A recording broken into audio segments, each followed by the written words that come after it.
Lesson 38, The First Calendar. This text will tell us about a primitive kind of calendar. Now first listen to the text and answer this question.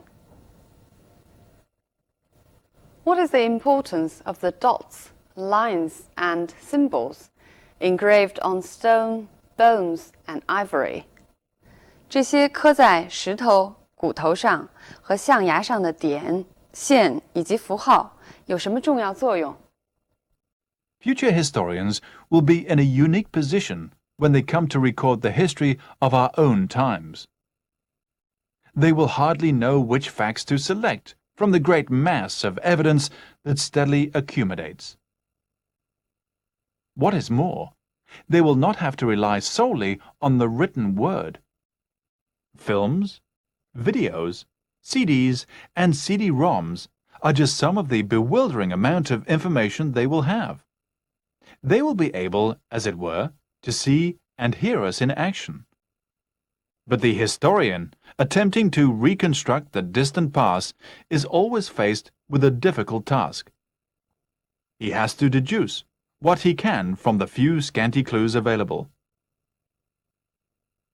Even seemingly insignificant remains can shed interesting light on the history of early man. Up to now, historians have assumed that calendars came into being with the advent of agriculture, for then man was faced with a real need to understand something about the seasons. Recent scientific evidence seems to indicate that this assumption is incorrect. Historians have long been puzzled by dots, lines, and symbols which have been engraved on walls, bones, and the ivory tusks of mammoths. The nomads who made these markings lived by hunting and fishing during the last ice age, which began at about 35,000 BC and ended about 10,000 BC. By correlating markings made in various parts of the world, historians have been able to read this difficult code. They have found that it is connected with the passage of days and the phases of the moon. It is, in fact, a primitive type of calendar. It has long been known that the hunting scenes depicted on walls were not simply a form of artistic expression. They had a definite meaning, for they were as near as early man could get to writing. It is possible that there is a definite relation between these paintings and the markings that sometimes accompany them. It seems that man was making a real effort to understand the seasons 20,000 years earlier than had been supposed. So what is the importance of the dots, lines, and symbols engraved on stone, bones, and ivory? Right. They are actually a primitive kind of calendar. This text tells us about the historian's new discovery of the first calendar. This discovery proves a former assumption that the first calendar existed with agriculture to be wrong. But the text does not start by telling us this discovery. In the first paragraph, the author tells us about how future historians' job would be made much easier when they researched our lives. Because archaeology is an unfamiliar subject. In this way, it can be related by modern readers. Starting from what your audience or your readers are familiar with, it's a typical writing strategy. 从一个你的读者熟悉的角度着手，这是一个常用的写作的技巧。Okay, now let's look at some language points. Future historians will be in a unique position. Unique here means special. Notice unique has two meanings. One is special, the other is only. Unique 有两种词义。一个呢，就是独一无二的。For example, each person's fingerprints are unique. 每个人的指纹都不一样。But it can also mean special. For example, This is a unique opportunity. It means this is a special opportunity. 那么注意用 unique 来表达特殊的这个词义的时候，通常前面要加不定冠词，如课文中一样。这里如果要表达这是唯一的机会，使用 only， 前面就要加定冠词。This is the only opportunity. The great mass of evidence, 大量的证据。mass 的意思就是大量的或者大块的，我们需要根据不同的上下文来判断它的意思。Look at these examples. A mass of cloud, 一大块云彩。A huge mass of data, 大量的数据。A mass of people, 一群人。Evidence that steadily accumulates. Accumulate means get more. 它经常是用来形容财富或者知识的积累。It can also mean collect, 积攒，越积越多。Look at these examples. As people accumulate more wealth, they tend to spend more as well. 人们的财富越积越多之后呢，他们花费也更多了。在这句中呢 ，accumulate 做及物动词使用，它也可以做不及物动词使用。For example, dust began to accumulate in the room. 房间中灰尘越积越多。They will not have to rely solely on the written word. 只依赖文字材料。Solely means not anything or anybody else. 它跟 only 词义相近，但是强调不是别的东西或别人。For example, I'll hold you solely responsible if anything goes wrong. 出了任何问题的话，我只找你 ，not anybody else. The bewildering amount of information. Bewilder 意思是 puzzling, 令人困惑的。We use bewildering to describe a situation where you have too many choices or too much an amount. 它尤其是用来指令人眼花缭乱。For example, she found a bewildering range of skincare products in the shop. 护肤用品的种类太多，令人目不暇接。They will be able, as it were, to see and hear us in action. As it were means, so to speak, to some degree, 某种程度上，可以说，做插入语使用。For example, he became, as it were, a man with no identity. 你可以说呢，他成为了一个没有身份的人。To reconstruct the distant past.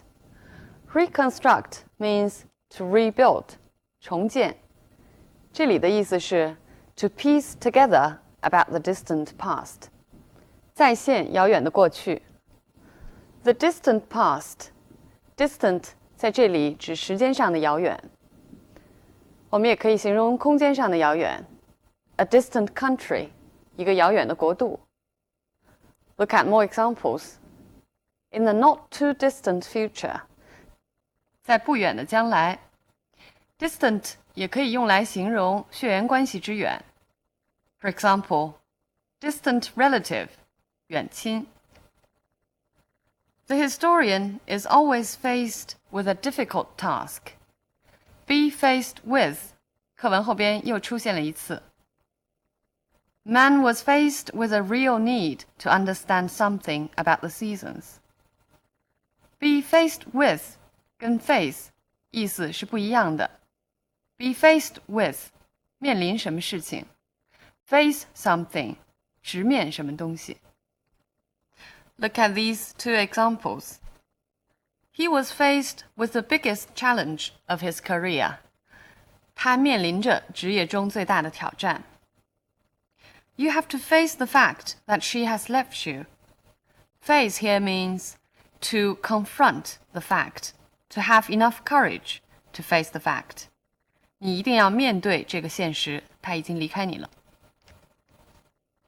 He has to deduce what he can from the few scanty clues available. Deduce from means to reason from. 用现有的证据来推理。For example, I deduce that she was married by the ring on her finger. 从她手上的戒指，我判断出 she is married. The few scanty clues. Scanty means not enough in size or amount. 不够的或者很少的。For example, a scanty lunch means you have not had enough. 一顿没太吃饱的午饭。His decision was based on scanty information. 他的决定是在信息并不充足的情况下做出的。The few scanty clues available. 现有的这些线索。We'll look at how to use the word available. His latest novel is now available in our bookstore. 他最新的小说在我们的书店有出售。Or you can also describe a person as available. He is not available now. Can I take a message? 这里 available 是不在的意思。The books have taken up all the available space. 那么 space 不仅可以做表语，也可以做定语。书呢，占了现有的所有空间。它做定语的时候，也可以放在修饰的名词后边。这句话就可以表达为 all the space available. Both are acceptable. Even seemingly insignificant remains. Seemingly means apparently, 表面上不重要的。For example, a seemingly easy question is actually a difficult one. Can shed interesting light on the history of early man. Shed light on means to illustrate or enlighten. For example, we are hoping that his arrival will shed some light on the mystery. 我们希望他的到来呢，可以解开一些疑团。With the advent of agriculture, advent, the arrival of something important, 一个重要事件的到来。For example, the advent of steamships. By correlating markings made in various parts. Correlate means to connect, especially as a counterpart. 互相联系并比照。For example, stress levels and heart disease are strongly correlated. 受到压力的程度和心脏病有很强的关系。This difficult code. Code means a secret kind of language. 一种密码或者不容易懂的语言。破译密码就是 break the code. It is connected with the passage of days. Passage here means the passing by of days. 英文中还有 the passage of time, 时间流逝这个说法。For example, the memory will fade with the passage of time. 随着时间逝去，记忆也会淡漠。The phases of the moon 指的是月亮的圆缺。Phase means a part of the process, 是指过程中的一个阶段。For example, a transitional phase, 过渡阶段。It is in fact a primitive type of calendar. Primitive 在这里是原始的意思。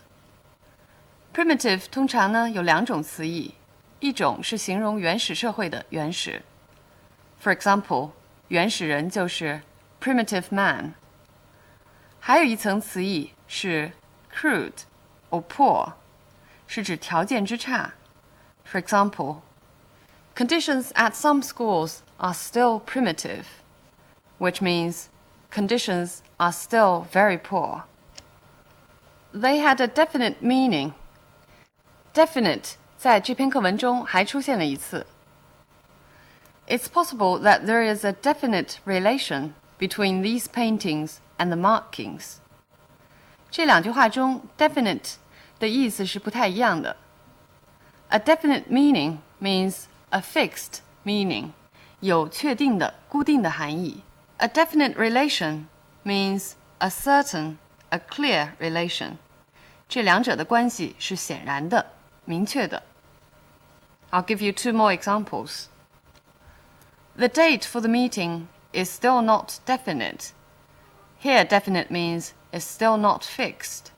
日期还没有定下来。There has been a definite improvement in your English. Here, definite means a clear, obvious. 有很显然的、显著的进步。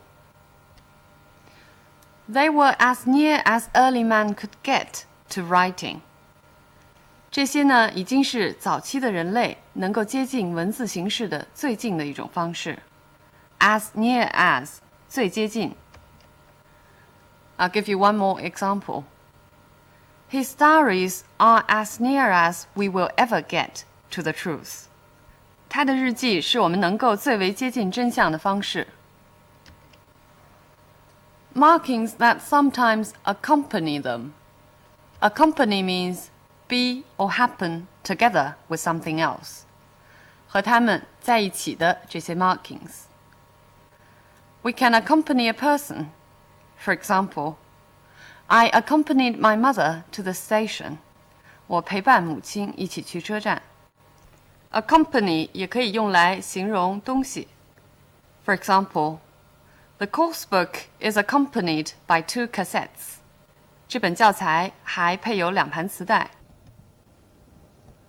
Man was making a real effort to understand the seasons 20,000 years earlier than has been supposed. 这句话表达的意思就是 than the time which has been supposed. 但是注意 than 在这个从句中做从句的主语。So you don't need to repeat the time which. 最后，我们来看一下课文中几处究竟表达的是肯定还是否定的意思。我们在前面课文中学习过 hardly means almost not, 所以这个副词可以间接地表达否定的含义。They will not have to rely solely on the written word. Not 已经是否定了，但是 solely on the written word 这句话连起来，其实要表达的是 they will have a lot of things to rely on, 是肯定的意思。The few scanty clues. Few has a negative meaning. Scanty means insufficient, not enough. So few is used to emphasize scanty. 两个词加在一块儿，就更强调了不够的意思，否定。Even seemingly insignificant remains. Seemingly insignificant, actually significant. 所以尽管有 in 这个表达否定的前缀，其实要表示的是肯定的意思。Now finally, let's come back from the language to the content of the text. This text is entitled The First Calendar, but it's actually about how historians discovered the first calendar was 20,000 years earlier than they had assumed. 也就是说，这篇课文其实讲的是历史学家如何发现了并且更正了自己错误的事情。我们在中学都学过历史课，觉得历史呢就是那些背诵的事实。We thought that history is composed of those memorized facts. But it's not that simple. 但其实呢，历史的含义并不这么简单。In the broad sense, history is the past, or the human past. 广义的说，历史就是过去，或者说人类的过去。But in its narrow sense, history refers to the recorded past. 狭义的来讲，历史是指有文字记载的过去，通过历史学家分析和解释的过去。Historians need to collect, piece together, analyze, and interpret these historical records. 就像这篇课文讲的那样，历史学家最早推想，最早的日历呢，一定是和农业的出现一同诞生的。但是后来掌握的证据才发现，他们原来的设想必须要推翻。So from this text, we know that sometimes historical facts are not 100% objective, or rather, historical facts can only be relatively objective. Okay, so much on the topic of history. See you next time.